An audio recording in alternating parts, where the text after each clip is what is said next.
Hello students, today we are going to see a new topic, harmonics and overtones. Harmonics and overtones.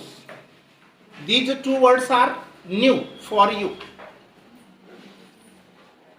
You have heard the word harmonic, hormones in biology. What is difference between hormones and enzymes? Hormones हे अमुक एका period नंतर secret होतात. वयाचा अमुक इतका period झाला की ते हार्मोन सिक्रेट होतात, लहानपणापासून जसं जसं आपण मोठं होतो. पण एन्झाईम्स हे वेळोवेळी शरीराला जशी गरज पडली तसे सिक्रेट होतात. हा फरक आहे हार्मोन्स आणि एन्झाईम मधला. विचारून बघा तुम्ही, कारण मी थोडंसं शिकलोय 12वीपर्यंत बायोलॉजी. तुम्ही जास्त शिकणार का काय तुमच्यावर आहे. आता तिला बंद करायला सांग. बंद करते, इकडे लक्ष दे. हार्मोनिक्स म्हणजे काय? आता मी काल एक टॉपिक घेतला. कोणता टॉपिक होता बरं? कोणीतरी बघितलंय? 2-3 लोकांनी मी सकाळमध्ये पाहिलं. फ्री व्हायब्रेशन्स आणि फोर्स्ड व्हायब्रेशन्स. आता फ्री म्हणजे मुक्त कंपनी आणि फोर्स्ड म्हणजे जबरदस्ती घडवून आणलेली कंपनी. आणि त्याच्यासाठी मी एक उदाहरण दिलेलं आहे. पातेली जर का पडली रॅकवरून खाली, दन बराच वेळ कंपन पावत राहते. आणि तो आवाज जर आपण तो बंदच नाही केला हात लावून तर चालूच राहतो बराच वेळ. आणि तो आवाज थांबेपर्यंत तिचे जे व्हायब्रेशन आहेत, ते भांड जे पण असेल तुमच्या पातेली वगैरे वगैरे, तर आवाज निघण्यापासून तर आवाज थांबेपर्यंतचे हात न लावलेले वाजू दिलं, त्याला जितकं वाजायचंय त्याला तितकं वाजेल, त्याला म्हणायचे फ्री व्हायब्रेशन.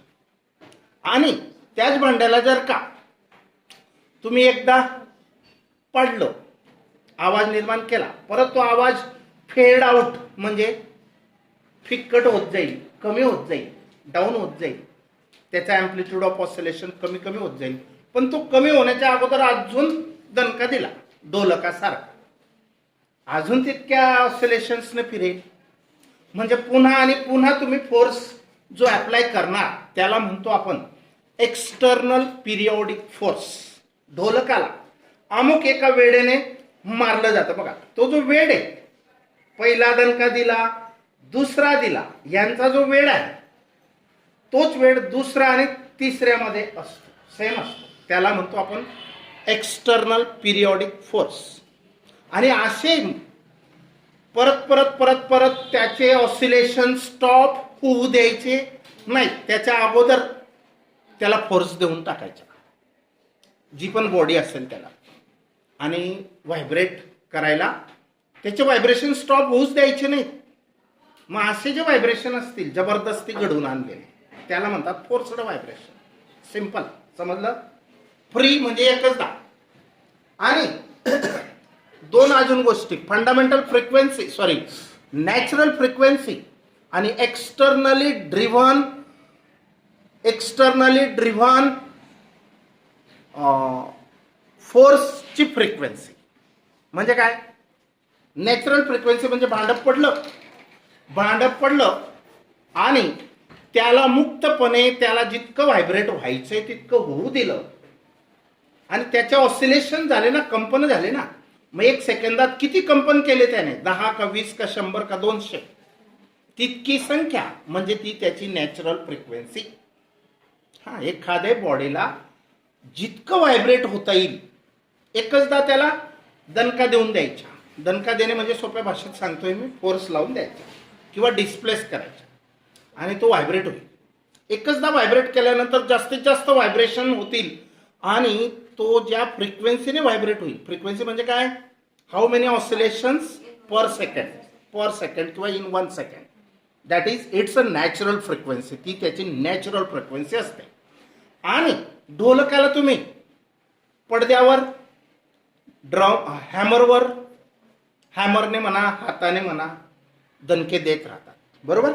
तर ते दणके देत राहतात म्हणजे त्याचे जे व्हायब्रेशन्स आहेत त्या पडद्याचे, ढोलकाच्या पडद्याचे, ते व्हायब्रेशन्स हे कोणावर अवलंबून आहेत? बाहेरील फोर्सवर अवलंबून आहे. हा फोर्स किती वेळेला एका सेकंदात लावला जातो, म्हणजे ही या फोर्सची फ्रिक्वेन्सी, आणि या फ्रिक्वेन्सीच्या इक्वल फ्रिक्वेन्सीने तो पडदा व्हायब्रेट होतो. बरोबर? मग ती एक्सटर्नली ड्रिव्हन फोर्सची फ्रिक्वेन्सी असेल. समजलं? या दोन फ्रिक्वेन्सी लक्षात ठेवा. आता बघा, हार्मोनिक्स म्हणजे काय? The integral multiple of fundamental frequency किंवा lowest frequency is called harmonics. Integral multiple of fundamental frequency. Fundamental frequency म्हणजे काय? सुरुवातीची. समजा ट्युनिंग फॉर्क आहे, बघितला की नाही त्या दिवशी? ट्युनिंग फॉर्क आहे, त्याला व्हायब्रेट केलं किंवा कोणत्याही बॉडीला व्हायब्रेट केलं, जास्त फोर्स दिला तर जास्त व्हायब्रेशन्स तयार होतील, फ्रिक्वेन्सी जास्त मिळेल. पण कमीत कमी किती फ्रिक्वेन्सीने ती बॉडी व्हायब्रेट होते? कोणतीही बॉडी कमीत कमी फ्रिक्वेन्सीने व्हायब्रेट होते. चला ना लवकर, किती वेळ वाया घालवतायत, बंद करते. तर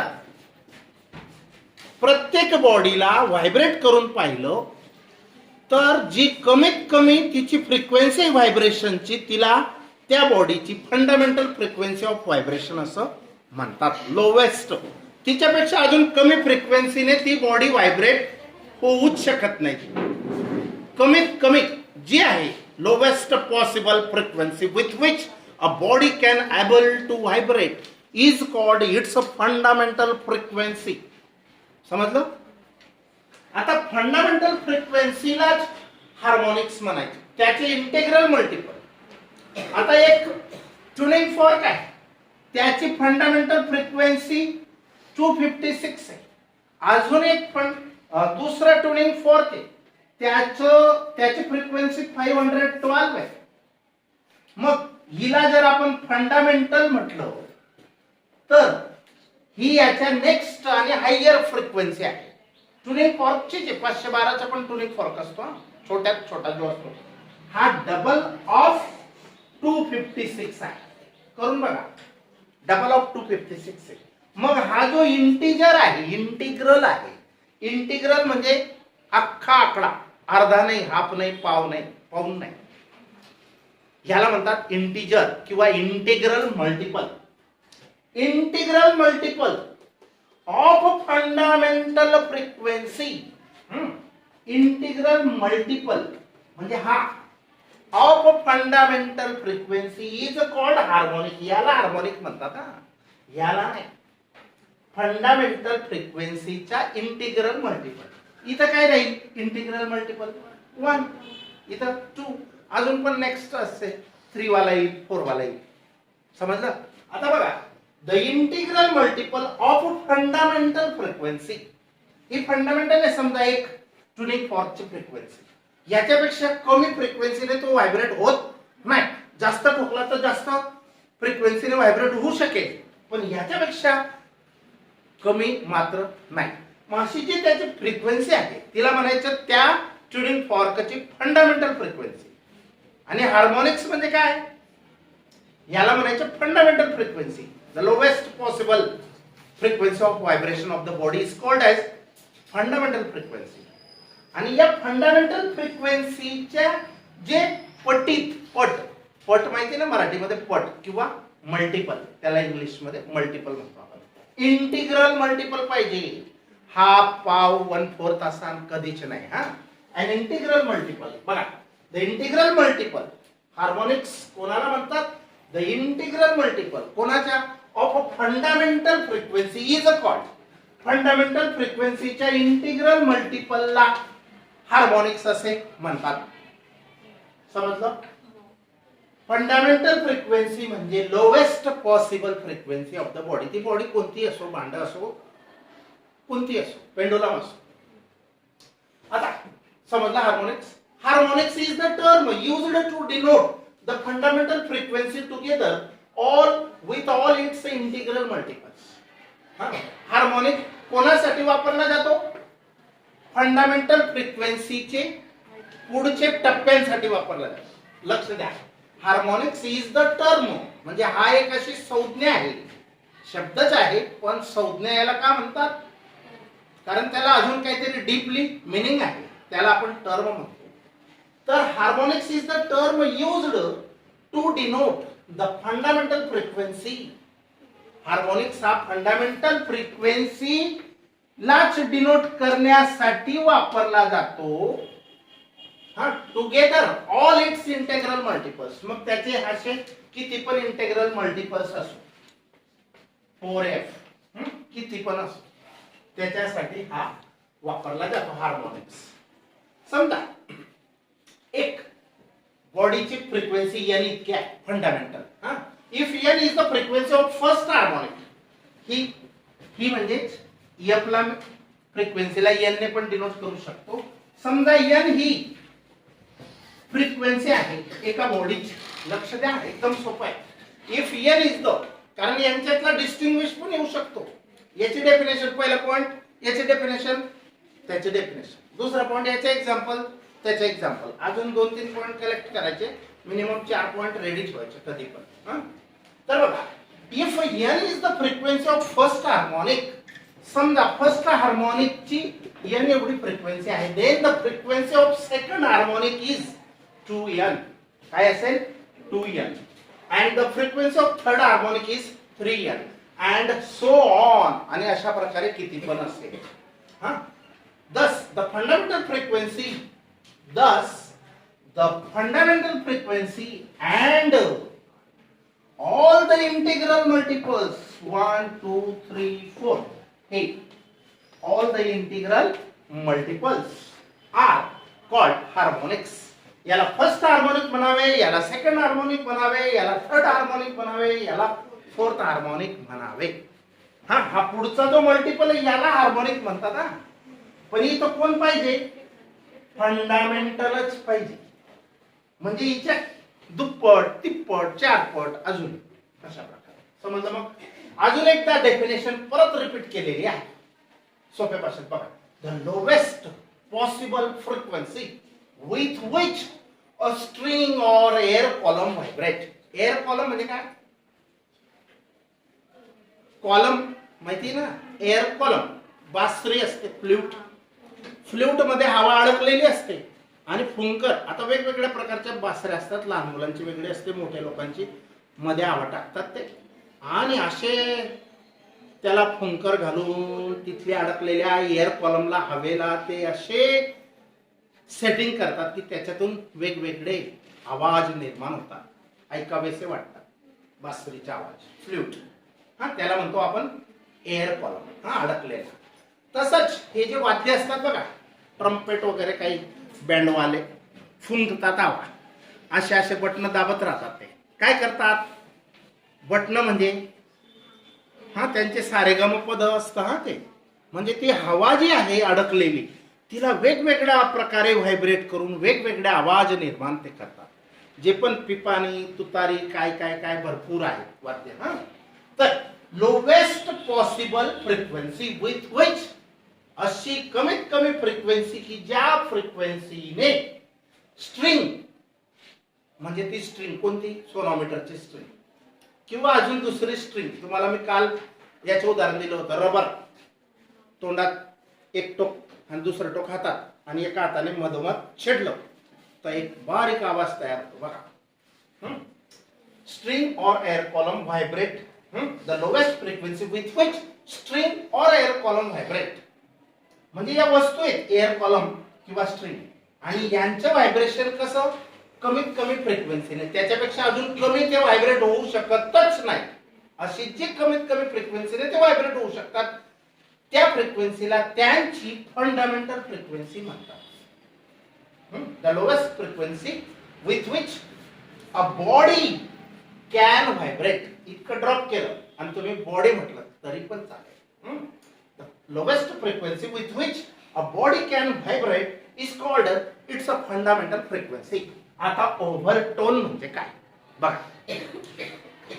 तुम्ही एखाद्या मंदिरात गेलेले आहे, थोडस सप्तशृंगी सारखं, तिथं काय अरेंजमेंट असते माहिती का? 5-6 पायऱ्या झाल्या का लगेच असा ओटा असतो, लगेच अजून पायऱ्या असतात 5-7-8, लगेच ओटा असतो. मग पहिला टप्पा, दुसरा टप्पा, त्याच्यात प्रत्येकात 5-5-6-6 पायऱ्या. मग पहिला टप्पा म्हणजे ओव्हरटोन, फर्स्ट ओव्हरटोन, सेकंड ओव्हरटोन, थर्ड ओव्हरटोन. एकदम सोपं एक्झाम्पल मी तुम्हाला दिले ओव्हरटोनच्या आधी. तर बघा, ओव्हरटोन, ओव्हरटोन, दोन जणांचं भांडण होत असेल ना, तर एक जण काय सांगतोय, ए माइंड युअर लँग्वेज, तू कोणत्या टोन मध्ये बोलतोय बघ, मला जोरात बोललेलं सहन होत नाही. हा, टोन बदलतो तुझा, त्यांचं चाललेलं असतं तो टोन. हा, तर बघा ओव्हर टोन, लक्ष द्यायचं, दुसरंच काम करत राहतात. हा, ओव्हरटोन्स आर द फ्रिक्वेन्सीज. ओव्हरटोन्स काय असतात? फ्रिक्वेन्सीच असतात ऑफ हायर हार्मोनिक्स. कोणत्या फ्रिक्वेन्सीज पण? हायर. हायर, हायर कोणाला म्हणावे? फंडामेंटल पेक्षा पुढचे जे असतील त्यांना हायर म्हणावे.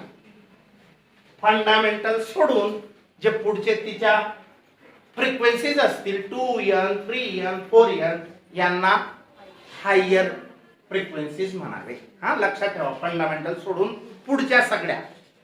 तर ओव्हरटोन्स आर द फ्रिक्वेन्सीज. ओव्हरटोन्स हे फ्रिक्वेन्सीज असतात, हा, ऑफ हायर हार्मोनिक्स. पण हायर हार्मोनिक्सच्या त्यांना, आता हा फर्स्ट ओव्हरटोन आहे, हा सेकंड ओव्हरटोन आहे, हा थर्ड ओव्हरटोन आहे. हा, लक्षात ठेवा, पुढचा टप्पा फंडामेंटल फ्रिक्वेन्सीचा पुढचा टप्पा. पायऱ्या नाही, पायऱ्या म्हणजे फंडामेंटल, आणि जो ओटा असतो थोडासा बैठक, थकल्या थुकल्यावर बसाय म्हणून. आता बघा व्हायब्रेशन्स, लक्ष द्या, 2च मिनिटात संपवायचे आपल्याला. व्हायब्रेशन्स ऑफ हायर फ्रिक्वेन्सीज, हे हायर आहेत, फंडामेंटल पेक्षा जास्त म्हणजे हायर. तर vibrations of higher frequencies which are actually present in addition to fundamental frequency. Fundamental फ्रिक्वेन्सीच्या सोबत तिच्यापेक्षा जास्त फ्रिक्वेन्सी हजर असतील तर आर कॉल्ड ओव्हरटोन. त्याला ओव्हरटोन म्हणावे. असेच आकडे असतात हा ओव्हरटोन. मग फर्स्ट ओव्हरटोन, थर्ड ओव्हरटोन, हा, ते रॅन्डम पण असतात. फर्स्ट नंतर थर्ड पण असतो, फर्स्ट नंतर सेकंड पण असतो, थर्ड फोर्थ असा पण लगातार असू शकतो, किंवा फर्स्ट नंतर थर्ड, फिफ्थ, सेव्हन्थ, म्हणजे ऑड हार्मोनिक्स आर प्रेझेंट, किंवा इवन हार्मोनिक्स आर प्रेझेंट 2, 4, 6, किंवा all harmonics are present. All म्हणजे 1, 2, 3, 4 कंटिन्युअसली, असं पण असू शकतं. त्याला ओव्हरटोन म्हणतात. बघा, the term overtone is used to denote only those integral multiple. हा, ओव्हरटोन हा शब्द कोणासाठी वापरला जातो? ओनली दोज इंटिग्रल मल्टिपल, तेच फक्त integral multiple of fundamental frequency. कोणाचे? फंडामेंटल फ्रिक्वेन्सीचे, which are actually present in a given sound, की जे त्या दिलेल्या साऊंड मध्ये हजर आहे.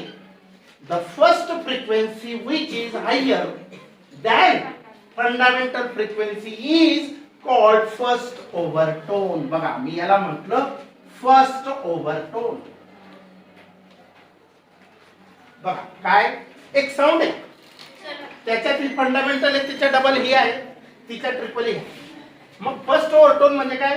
फंडामेंटलच्या पुढची. हा, मग हा सेकंड ओव्हरटोन असेल, हा थर्ड ओव्हरटोन असेल, अशा प्रकारे. Now will stop.